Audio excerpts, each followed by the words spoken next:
Que fait-on avec 70 à 100 euros en liquide? J'imagine une famille avec de 4 personnes, les parents et les 2 enfants. Est-ce que tu tiens 72 heures? J'ai l'impression que la banque, la BCE, est totalement hors sol. C'est-à-dire que je pense qu'elle ne connaît pas la vie des champs, la réalité. Voilà. Madame Lagarde, je crois qu'elle est totalement hors sol parce qu'avec ça, tu tiens pas longtemps. Hein, 70, 100 euros. Est-ce qu'elle mange le midi avec ça, elle, déjà? Je suis même pas sûr qu'avec 70 balles. À mon avis, c'est même. Si à la cantine à Bruxelles, c'est pas. Non, mais surtout, c'est que vous avez du liquide. Toujours. Moi, j'en ai, mais ce qui me fait rire, c'est que le conseil vienne de la BCE. C'est comme le pyromane qui vient vous dire attention, ne jette pas ton mégot de cigarette quand tu te balades en forêt. Donc oui, je pense que c'est important d'en garder un petit peu, mais que la BCE se fout du monde, quoi, parce qu'elle participe grandement à nous foutre dans la merde entre Madame Lagarde et sa copine Ursula von der Leyen que personne ne connaît. Donc voilà. Vas-y, on la connaît, Yass. Oui, elle s'est imposée. Elle s'est imposée. Mais est-ce que tu penses qu'il y a un risque et qu'il vaut mieux avoir du liquide chez soi? Parce que c'est ce qu'ils disent. Hein.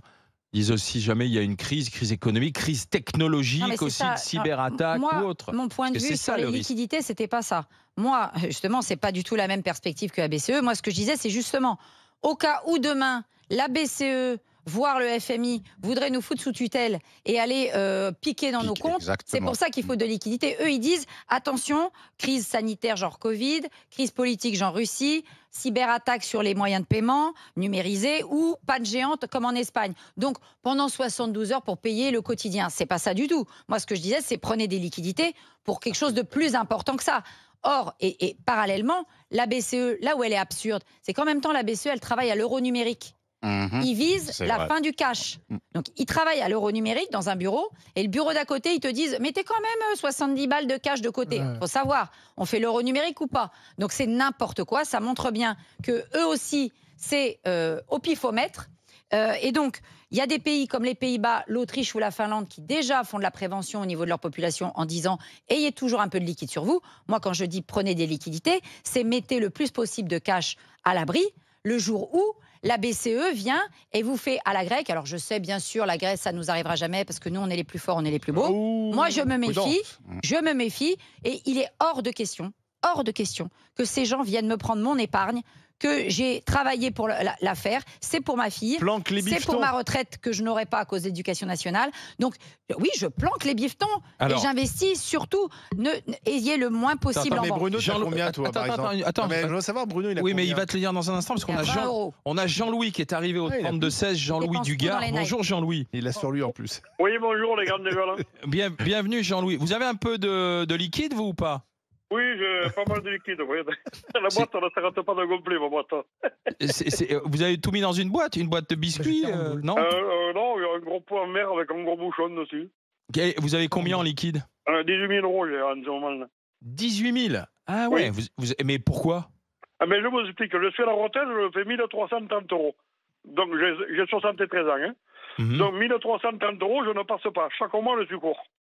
Donc je travaille, actuellement je suis à l'intérim. Et chaque fois que j'encaisse mon salaire, je le retire et je le mets dans ma boîte. Hein. Voilà. D'accord. Voilà. Prudent. Très bien, très bien. Excellent. Mais vous avez peur de quoi, Jean-Louis? Non, c'est le monde qu'on est en train de construire me déplaît complètement. Je n'aime pas ce monde-là. Ça me sort par les yeux. On parle de l'euro numérique, on parle du Mercosur, on nous presse comme des citrons. D'accord, donc vous préférez avoir un peu d'argent. Il pourrait vous servir à quoi cet argent? Il lui sert à vivre tous les jours. Ah oui, d'accord. Ça vous sert à arrondir les fins de mois parce que vous avez une toute petite retraite. Ça vous sert à préparer les accidents.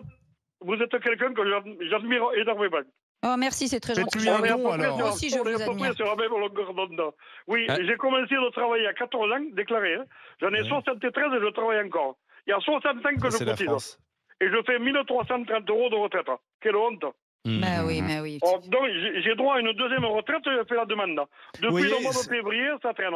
Voilà.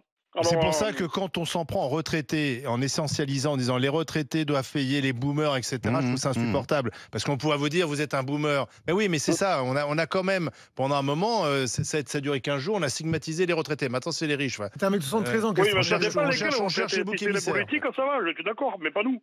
Ah oui, 1300 euros de retraite, Jean-Louis. Et encore, je suis propriétaire, j'ai pas de loyer. Oui, en plus. Mais Jean-Louis, il est prudent. Il a mis pas mal d'argent de côté. Il préfère. Bruno, t'as de l'argent? Veut nous montrer son cash. Ouais, moi, j'ai mon crapaud et je crois que j'ai 40 balles sur moi. J'ai 40 balles et j'ai 45 euros. Mais j'ai toujours entre 40 et 100 balles sur moi. Là, tu vas pas tenir 72 heures. Non, mais je retirerai avant. Mais bon, mais tu retireras du liquide ou pas? Non. Non, mais moi, je vis comme ça depuis que j'ai des ronds dans les poches. J'ai toujours eu des liquides, donc j'ai des liquides. Je vais pas sous conseil de. Alors, sur un conseil de la BCE, déjà, je vais pas faire un truc, ça c'est sûr.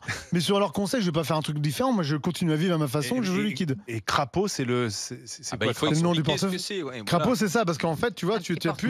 Montre-le, parce que en fait, c'est les petits porte-monnaies. Tu sais que tu ouvrais comme ça. D'un côté, tu avais des liquides, et puis tu avais la poche où tu mets les billets. Voilà, tu as les pièces là-dedans, et puis tu as la petite poche pour les billets. Et ça fait comme une bouche. C'est pour ça qu'on appelle ça un crapaud. Ah oui, mais c'est un truc de grand-père. Hein. Mais en fait, tu sais, l'histoire d'avoir du liquide, le problème, c'est qu'aujourd'hui, quand tu as du liquide sur toi, moi j'en ai tout le temps, mais même quand tu veux payer un petit commerçant avec du liquide, il te regarde, il dit j'ai pas, soit il a pas de monnaie, soit c'est plus facile avec le téléphone, tu vois. Payer maintenant ta baguette, donc en fait, ça devient un relou, en fait, ouais, c'est clair. Et c'est comme ça qu'on est tracé et contrôlé sur nos paiements. Oui, enfin, est-ce que moi, sincèrement, de savoir que j'achète une baguette, c'est.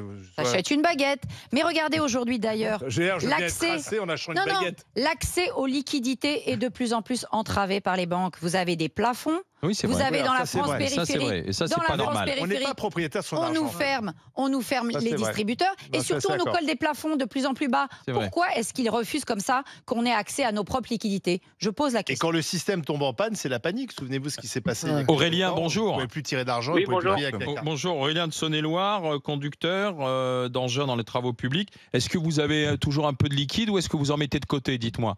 Moi, j'en ai toujours. Moi, en fait, je travaille tout le temps. Et du coup, moi, j'ai entre 4 et 5 000 euros en liquide tout le temps chez moi, en permanence. Ah bon? Ah oui.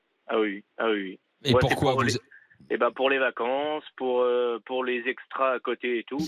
Moi, je leur fais même pas confiance. Moi, j'ai tout le temps en permanence 4 à 5 000 euros en liquide. Mais vous avez entendu, Jean-Louis, il est prudent, lui. Il retire tout le temps et il met de côté en disant « Je n'aime pas cette époque, j'aime pas ce monde, on ne sait jamais ce qui peut arriver ». Vous êtes dans cet état d'esprit-là aussi ou pas, Aurélien? Un petit peu aussi, parce qu'au final, j'ai de l'argent sur des comptes. Mais j'ai toujours en permanence avec moi ça chez moi, parce que en fait, je leur fais pas confiance. Je me dis que si un jour il arrive quelque chose, au moins j'aurais peut-être déjà ça déjà. D'accord. Aurélien qui mise sur la prudence et il y a toujours 4-5 000 euros en liquide en moyenne. Merci Aurélien d'avoir été avec nous. Je vous souhaite une bonne journée. Alors, Banque Centrale la question c'est, est-ce que vous allez mettre de côté ou pas, Abel? Oui, moi je vais mettre de côté, mais pas parce que j'écoute la Banque centrale, c'est pareil par rapport au système. Moi je me méfie de la Banque centrale, justement, comme ça a été dit, on va vers l'euro numérique, et après demain on va aller tranquillement vers la puce. D'ailleurs il y a des tests dans certains pays d'Europe du Nord. Donc oui, moi je conseille aussi à tout le monde d'avoir un peu d'argent, parce que c'est notre dernière manière d'être indépendant du système en fait.